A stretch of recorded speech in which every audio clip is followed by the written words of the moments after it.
คือหอดบ้านเฮาเด้เนาะครับพี่น้องคือสมัยแต่ก่อนหากบหาเขียดฝนตกลิ้นนั่นนี่เป็นเด็กหน่อยตอนนั้นเป็นเด็กหน่อยใส่เบ็ดเขียดเบ็ดใส่เบ็ดกบใส่เบ็ดปลาเลาะทงเลาะหน้าบ้านเฮาซุมื้อนี้บ่มีแล้วพี่น้องเอ้ยเด็กหน่อยก้มหน้าใส่แต่โทรศัพท์อยู่ในห้องบ่ออกมาซ้ำข้าวก็บ่กินแต่มาคือฮอดสมัยแต่ก่อนย่างเลาะทงเลาะคันนาหาเขียดหากบโดดลงน้ำในคันในหน้าไล่คุบเอา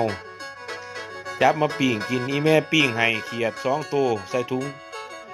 กับข้าวกล่องหนึงไปโรงเรียนแซ่บซุมื้อนี้น้อยมันบ่จักเขียดซ้ำเป็นฝนตกแบบนี้คือฮอดบ้านเฮาสมัย40ปีขึ้นหลังเนาะพี่น้องเนาะบรรยากาศแบบนั้นก็คือสิบ่มีมาอีกแล้วครับพี่น้องซุมื้อนี้ความเจริญก้าวหน้ามันมาเรื่อย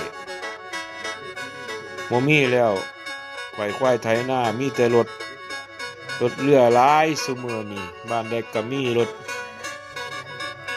เพราะว่าความเจริญบ่คือสมัยแต่ก่อนพี่น้องเอ้ย